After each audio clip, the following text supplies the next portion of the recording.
thirst had taken over. He needed a drink. Rappaport's secretary came in and announced that the judge was ready to see them. Busy signing papers, Rappaport took a full minute before indicating the two empty chairs that faced him, still not looking up from his desk.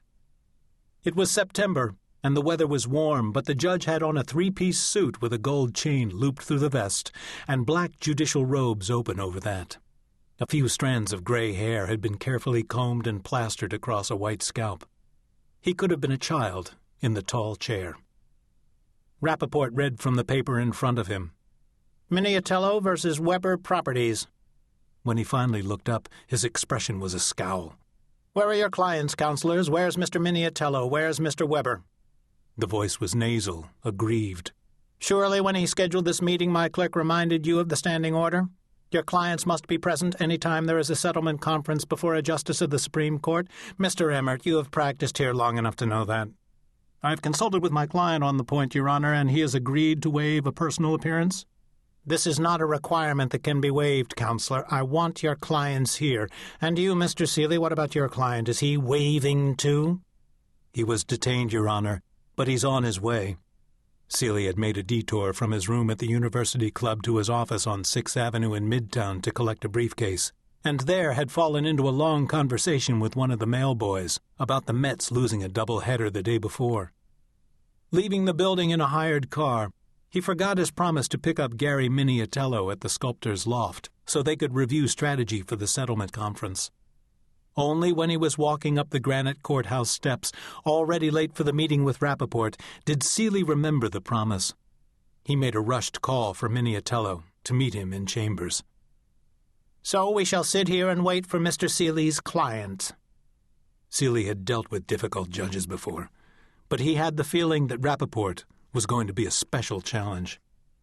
The judge swiveled in his chair to Emmert. You're Fordham, aren't you? 2 years behind, Your Honor. Your name still echoed in the hallways. All the time I was there, the professors were still talking about when you destroyed the Columbia team in the moot court competition. Rappaport beamed. Harvard, too. In the finals. The Jesuits field a fine moot court team. Where did you go to school, Mr. Seeley? Canisius. The Jesuit school upstate? Seeley nodded.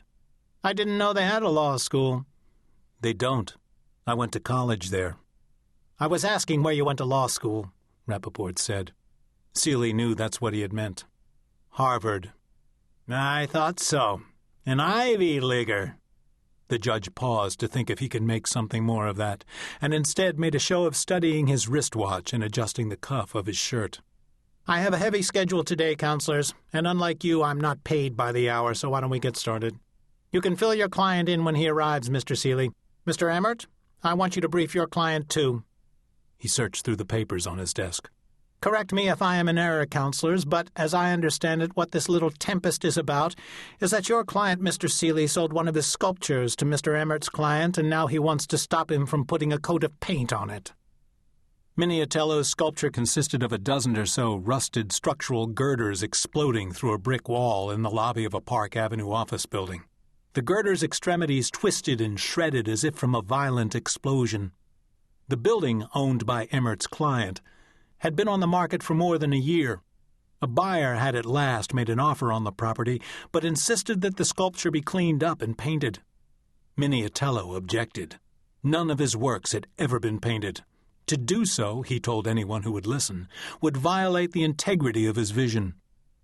Seeley didn't care much for the sculpture or for Miniatello, but nonetheless won a temporary restraining order enjoining any alteration of the work. His next step, unless the Honorable Randall Rappaport forced a settlement on him, would be to go to trial and win a judgment making the injunction permanent. Seeley had been waiting years for a case like this.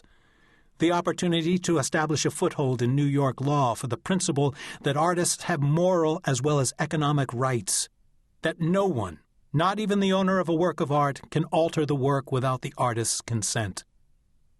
If Your Honor will, so we have a straightforward clash of interests here, Rappaport said.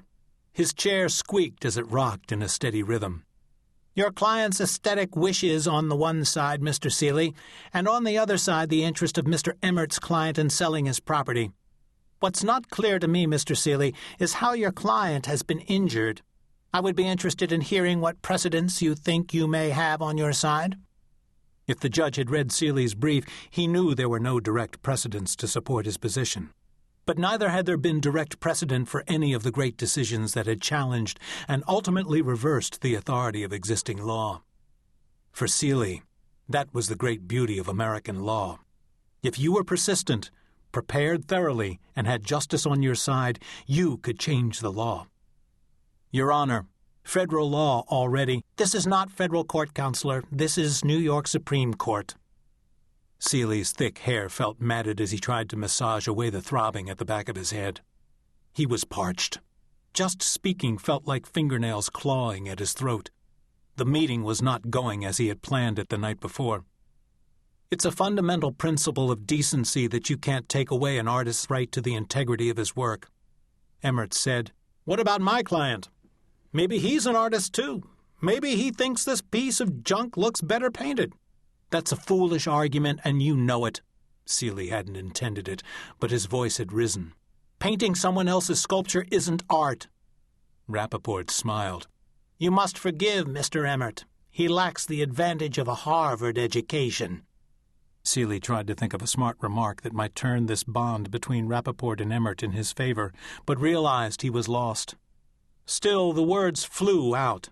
"This case isn't just about sculptors. It will set a precedent for painters, writers, musicians." Why was he having such difficulty controlling his voice? "It makes no difference if the work is Picasso's Guernica or the image some prehistoric man painted on the wall of his cave." His voice rose perilously.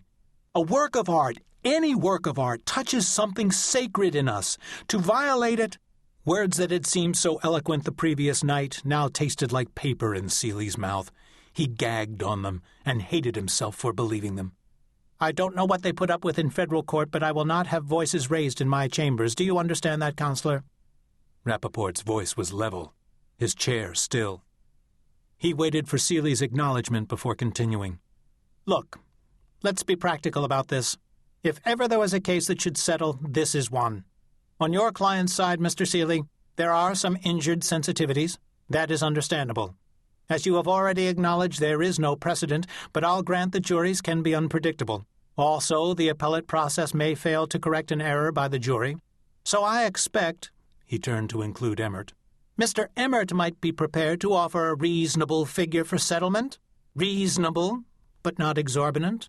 After all, Mr. Emmert's client presumably paid the artist good value when he purchased the sculpture." "Your Honor, that's correct," Emmert said. "My client paid top dollar." "I would be very interested to hear what Mr. Emmert's client is proposing as an offer of settlement." "My client," said Emmert, "is prepared to offer, and this is solely as a gesture of goodwill with no admission of liability on his part, the sum of $50,000. I'll be honest with you. My client needs to sell this building, but this is his top figure." The judge pressed his palms together, steepling his fingers under his chin. "This is a generous offer, Mr. Seeley. I would strongly recommend that you advise your client to accept it." Seeley was certain Rappaport already knew what the settlement figure would be.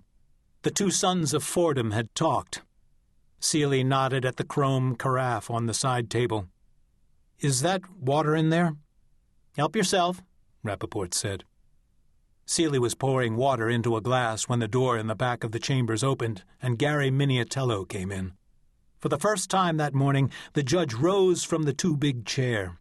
He greeted Miniatello with a two-handed politician's handshake and introduced Noel Emmert. "It is an honor, sir, to have an artist of your stature in my chambers." Miniatello shot a questioning look at Seeley. He didn't know whether this was real or a put-on. Seeley didn't know either. Then he saw what Rappaport was up to. The judge was going to seduce his client into settling. He nodded to Miniatello to take the chair next to him. "So, Mr. Miniatello," Rappaport was back in his chair, "we have been having a little discussion of how best to approach this case.